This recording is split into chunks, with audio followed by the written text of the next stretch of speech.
नमस्कार दोस्तों, कैसे हैं आप लोग। जैसे कि हम लोग इसके पिछले वाले वीडियो में हम लोग बात किए थे वास्तविक संख्या से संबंधित जितने सारे महत्वपूर्ण विभिन्न पद होते हैं उन सभी चीज़ों का हम लोग परिभाषाएं देखे थे। अगर उसको आप लोग नहीं देखेंगे तो जाकर आप लोग पिछले वीडियो में देख सकते हो। आज हम लोग बात करने वाले हैं बहुत ही महत्वपूर्ण टॉपिक जिसका नाम है आपको विभक्ति या विभाजिता का नियम। ये टॉपिक बहुत महत्वपूर्ण है ना। किसी भी संख्या को आपको उसका गुणनखंड करने में, अभाज्य गुणनखंड के रूप में व्यक्त करने में, उसका एचसीएफ या एलसीएम निकालने में, या आपको जो नियम है काफी आपका उपयोगी साबित होगा, जिसको हम बोलते हैं विभक्ति या विभाजिता के नियम। ज्यादा समय न लेते हुए हम लोग टॉपिक को देखेंगे। सबसे पहला टॉपिक आपको लिखा गया है दो से विभक्त होने का नियम। तो दो से विभक्त होने का जो नियम है आप सभी जानते हो, और यहां पे लिखा भी गया है कि यदि किसी संख्या के इकाई अंक पर, ध्यान देना, यदि किसी संख्या के इकाई अंक पर क्या हो, 0, 2, 4, 6 या 8 में से कोई भी हो, यदि किसी संख्या के इकाई अंक पर क्या हो, 0, 2, 4, 6 या 8 में से कोई भी आपको अंक हो, तो वह संख्या दो से क्या होती है, पूर्ण रूप से क्या होती है, विभक्त होती है। आपको पहले बताया भी गया था सम संख्या किसे कहते हैं।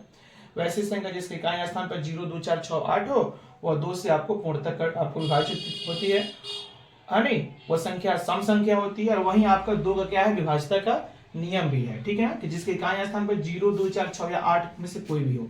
जैसे आप यहाँ पे देखो 198 लिखा गया है, इसके इकाई आपका स्थान पर क्या है, 8 है, तो आपको ये दो से पूर्णतः विभक्त होगा।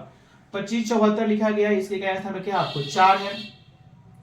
यहाँ पे आपको 78, 428, 10 जो भी संख्या आपको यहाँ पे लिखा गया है, इसके इकाई स्थान पर क्या है, 0 है। इसके इकाई स्थान पर क्या है, आपको 6 है ना। तो कितना हो बड़ी संख्या उससे मतलब नहीं है, उसके इकाई स्थान पर अगर 0, 2, 4, 6 या 8 है तो आपको संख्या क्या होगी, पूर्णतः दो से विभक्त होगी। कोई दिक्कत इसमें नहीं होना चाहिए। चलिए आगे हम लोग देखते हैं 3 से विभक्त होने का नियम। यह बहुत महत्वपूर्ण टॉपिक है, 3 से मजेदार भी है।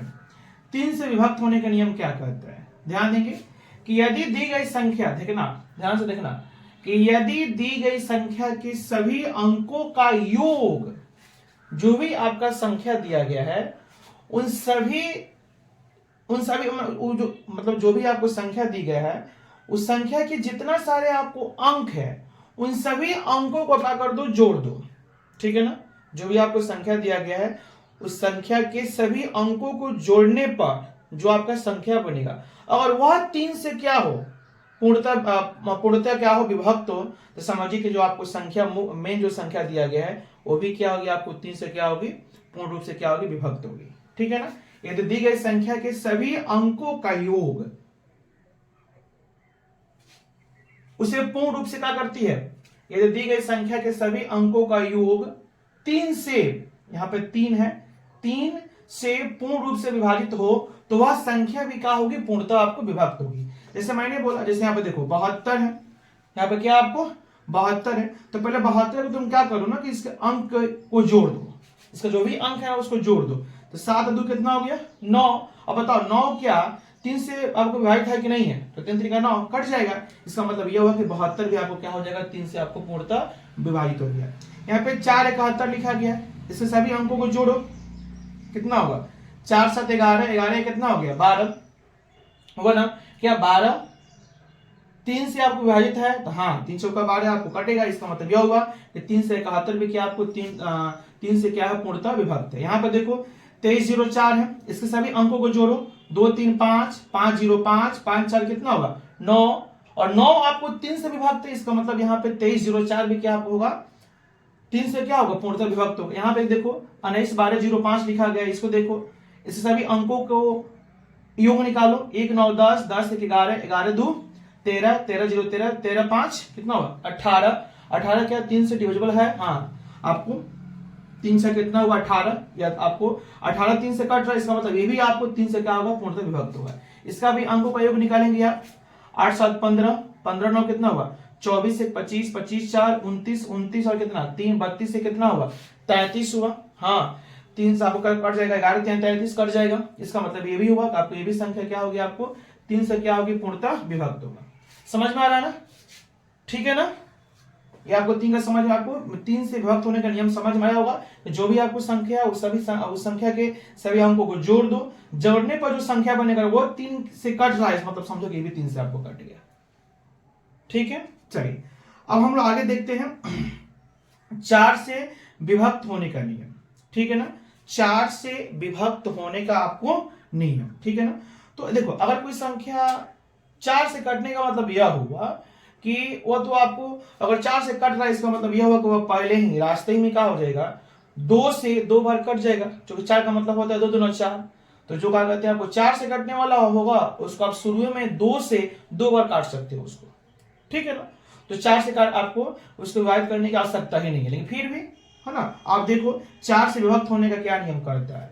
4 से विभक्त होने का क्या नियम कहता है, तो यह नियम कहता है कि यदि दी गई संख्या में, ध्यान से देखना बाबू, यदि दी गई संख्या में दहाई और इकाई अंकों से बनी संख्या 4 से पूर्णतः विभक्त हो, 4 से पूर्णतः विभक्त हो, तो वह संख्या भी 4 से विभक्त होती है। इसका मतलब हुआ कि कितना हो बड़ी से बड़ी संख्या, आपको कितना हो कट्ठा में आपको संख्या दिया, कितना हो आपको दूरी में संख्या दिया, उसका मतलब नहीं है ना, आपको कट्ठा ऐसा ही बोल दिए हैं, है ना, कितना हो बड़ी से बड़ी क्या आपको संख्या हो।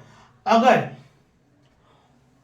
सबको छोड़ो, दहाई और इकाई को देखो कि दहाई और इकाई को लेने से कौन सी संख्या बन रहा है, सिर्फ 2 अंक दहाई और इकाई, उसको ले लो, जोड़ना मत हो, जोड़ना नहीं है, सिर्फ दहाई और इकाई को ले लो, उससे जो संख्या बन रहा हो ना, है ना, उसको उठा लो वहां से और देखो कि क्या वो 4 के पहाड़ा में है कि नहीं है, 4 से कट रहा है कि नहीं कट रहा है। अगर वो 4 से कट गया तो समझो जितना हो बड़ा संख्या दिया है ना, वो सब संख्या क्या होगा आपको 4 से क्या होगा पूर्णतः क्या होगा, विभाजित होगा। बात नहीं समझे, देखो ना एग्जाम्पल 24, 10, 16 जो भी आपको यहाँ पे संख्या लिखा गया है, इधर क्या लिखा है छोड़ दो, सिर्फ दहाई और इकाई, इसे ना बोलते हैं दहाई और इकाई, दहाई इकाई से को हम ले रहे हैं तो क्या बन रहा है हमारा, दहाई इकाई से हमारा क्या बन रहा है, 16 बन रहा है ना, क्या 16 4 से विभाजित है, हाँ है, 4 चौका 16 कटेगा, इसका मतलब यह संख्या आपका पूर्णतः क्या होगी 4 से विभाजित होगा।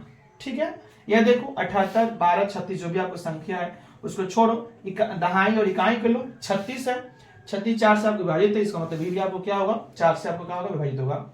700 24 जो भी संख्या आपके यहाँ पे बन रहा है, 70,024 जो भी आपकी संख्या बन रहा है, ये आपको क्या होगा दहाई और इकाई कर लो तो 24 मिल रहा है। 24 आपको 4 के पहाड़ा में आ रहा, इसका मतलब यह हुआ कि यह भी क्या होगा 4 से क्या होगा पूर्णतः विभाजित होगा। ठीक है ना, 4 का समझ में आ गया।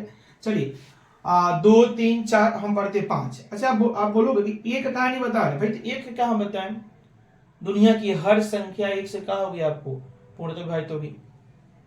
एक ऐसी संख्या है कि जिस संख्या में भाग करेंगे उतना ही मर्तबे में आपको पूर्णतः विभाजित हो जाएगा। जैसे 1 से हम भाग कर रहे हैं 12 में तो 12 आपको मर्तबे में कट जाएगा। ठीक है ना, तो एक का कोई नियम आपको नहीं होता है। ठीक है, चलिए अब हम बात करेंगे 5 का नियम। 5 से विभक्त होने का क्या नियम करता है, तो बहुत आसान है 5 का नियम। यदि दी गई संख्या के इकाई अंक पर, ध्यान देना, यदि दी गई संख्या के इकाई अंक पर क्या हो 5 अथवा 0 हो, जो भी संख्या कितना हो बड़ी से बड़ी संख्या दिया उसका मतलब नहीं है, सिर्फ इकाई अंक पर या तो 0 हो या 5 हो। इकाई अंक पर क्या होना चाहिए, या तो 0 होना चाहिए, क्या होना चाहिए 5 होना चाहिए। तो समझिए कि वह संख्या भी क्या होगी आपको, वह संख्या भी क्या होगा आपको 5 से क्या होगा विभक्त आपको होता है पूर्ण रूप से। जैसे देखो 430 जो भी है, 475 है ना, इसके इकाई आपका स्थान पर 0 हुआ, इसके इकाई आपका स्थान पर क्या है 5 है, इसके इन्हें है, इस सारी संख्या क्या होगा आपको 5 से क्या होगा आपको पूर्णतः विभक्त होगी। ठीक है ना, तो अब हम लोग इस वीडियो में इतना ही रखते हैं। इसके आगे वाले वीडियो में हम बहुत ही महत्वपूर्ण टॉपिक बताएंगे 6 से और 7 का बहुत ही आपको धासु नियम आपको बताएंगे, धासु तरीका बताएंगे आपको, कितना हूं बड़ी से बड़ी संख्या से लेकर छोट से छोट संख्या सब कैसे एक ही तरीका से क्या होगा हो जाएगा 7 से विभक्त हो जाएगा। बहुत धासु ट्रिक होगा 7 का। ठीक है ना, तो हम इस वीडियो में इतना ही रखते हैं। आशा करते हैं कि आपको सारे टॉपिक आपको समझ में आया होगा। तब तक आप लोग का बहुत बहुत धन्यवाद। अपना ख्याल रखिएगा, मिलते हैं हम नेक्स्ट वीडियो में। जय हिंद, जय भारत।